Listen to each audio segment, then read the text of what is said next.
Buenas noches hermanos, ¿qué tal? Mi nombre es Sebastián y en esta ocasión voy a darles la charla acerca del pecado.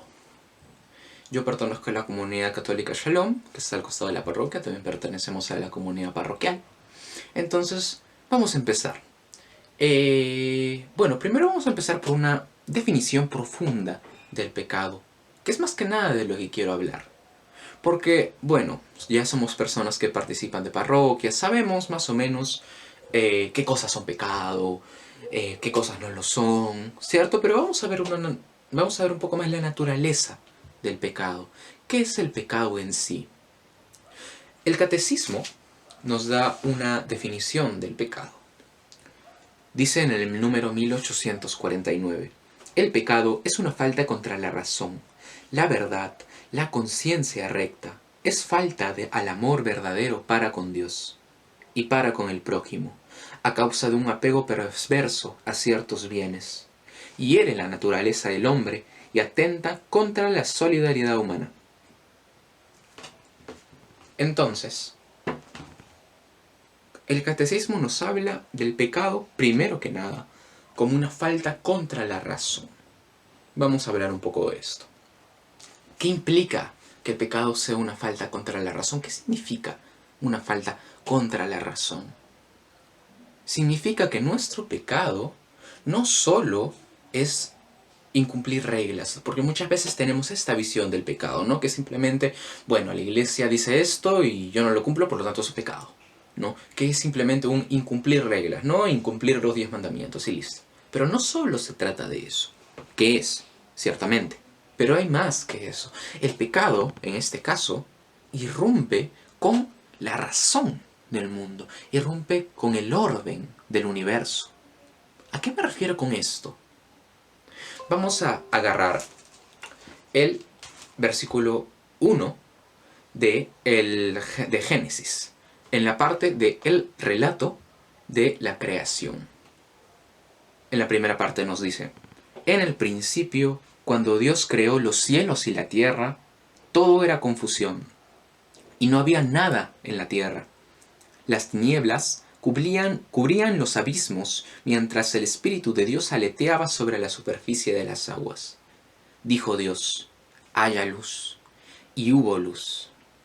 Dios vio que la luz era buena, y la separó de la luz de las tinieblas.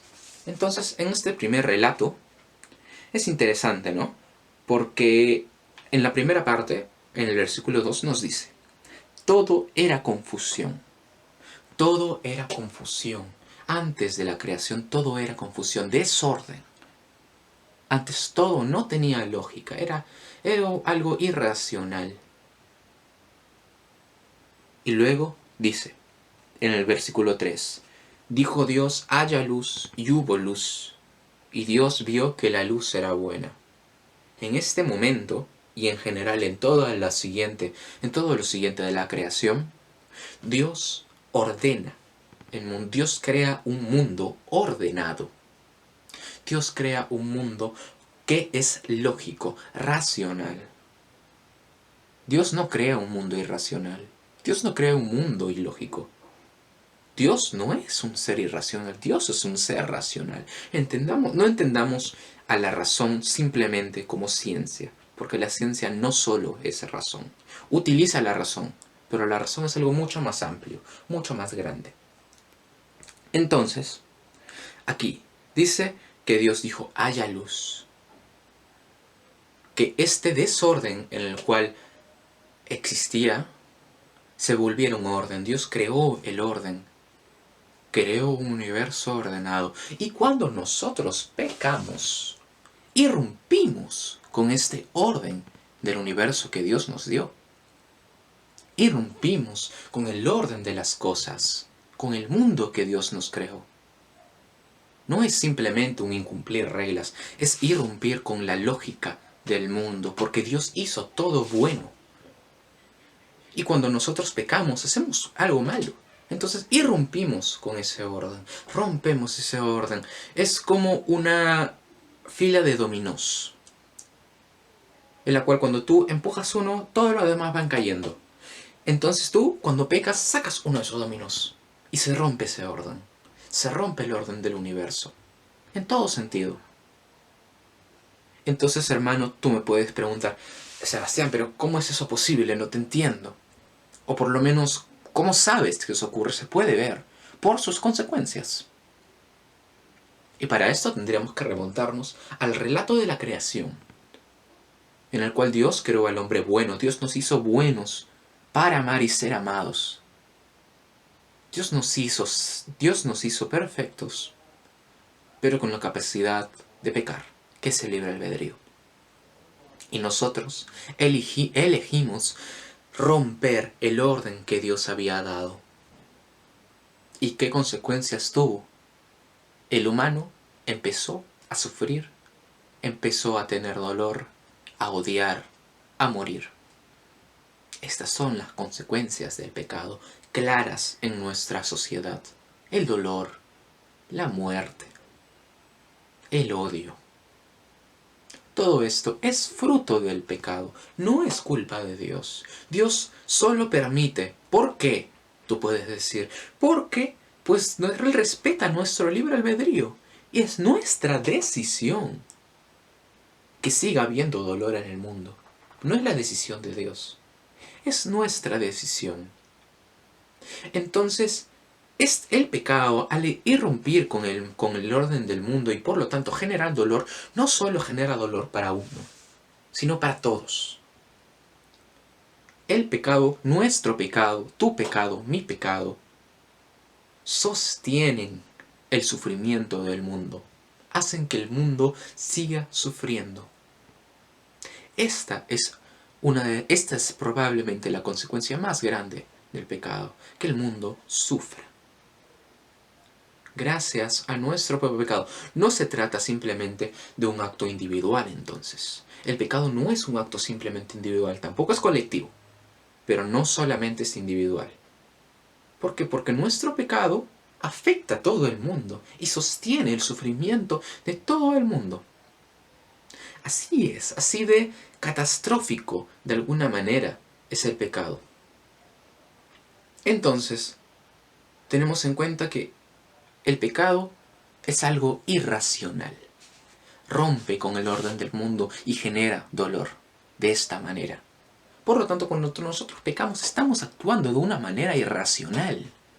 No estamos actuando con razón. Entonces, no simplemente es incumplir reglas.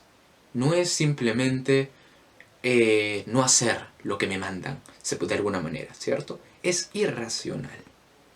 Bien, entonces, en una segunda parte, sacando también del catecismo, podemos concluir que el pecado es una falta contra nuestra libertad. Para entender esto tenemos que definir libertad y diferenciarla del libre albedrío. El libre albedrío es nuestra capacidad para tomar nuestras decisiones por nosotros mismos, sean buenas o malas, pero no son nuestras decisiones. Eso es el libre albedrío. La libertad no es eso. La libertad es nuestra capacidad de poder ser bueno, de poder tomar las decisiones buenas.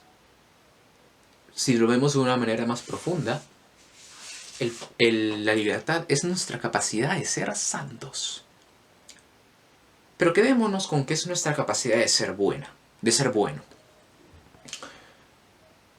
Pero entonces, Sebastián, no entiendo.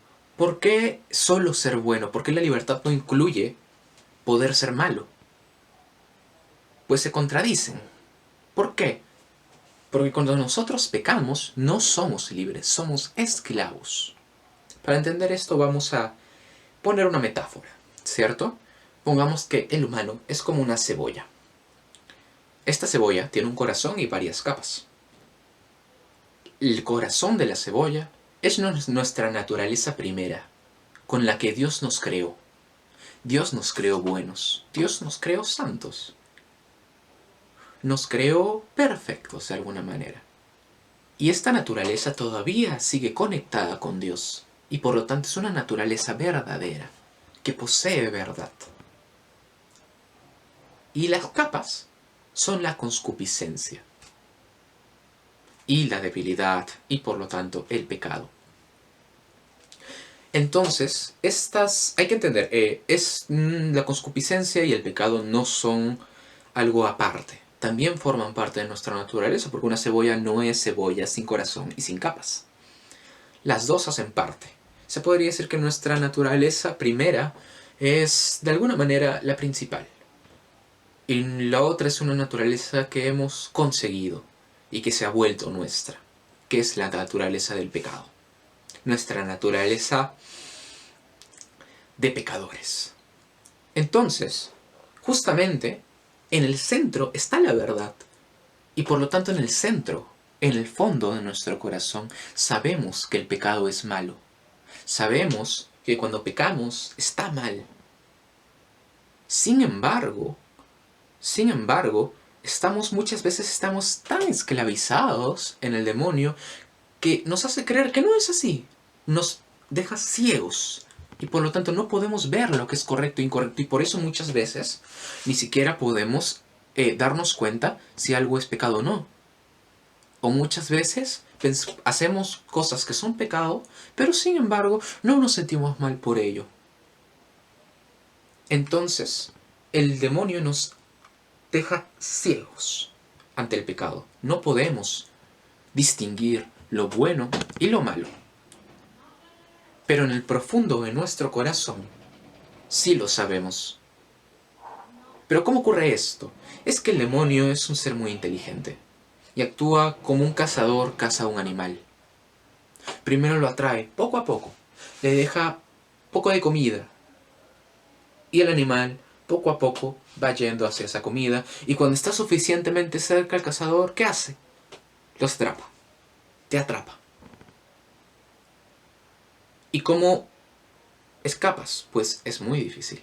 Cuando ya el pecado te ha atrapado y te vuelves un esclavo de él.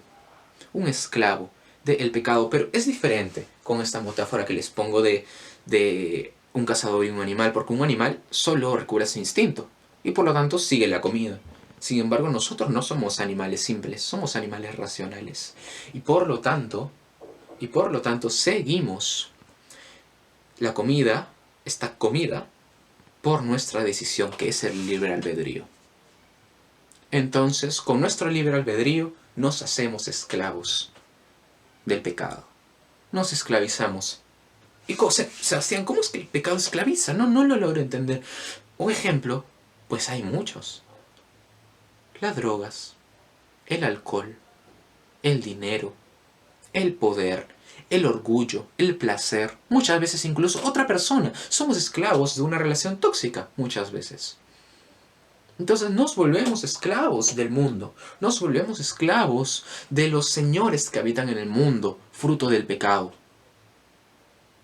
Esta realidad es tan fuerte porque muchas veces no nos damos cuenta de ello.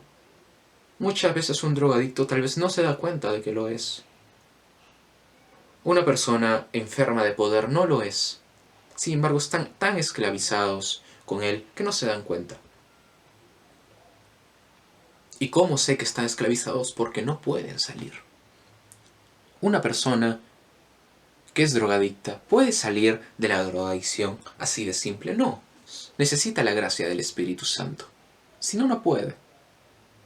Una persona que está enferma de poder puede dejar de ser esclava de este. No es así de simple. El humano no puede, solo por la gracia del Espíritu Santo. Pero en sí, no puede. Por sus propias fuerzas. Se vuelve un esclavo de él. Entonces, el pecado es un esclavizador que va contra nuestra propia libertad. No podemos ser libres si pecamos.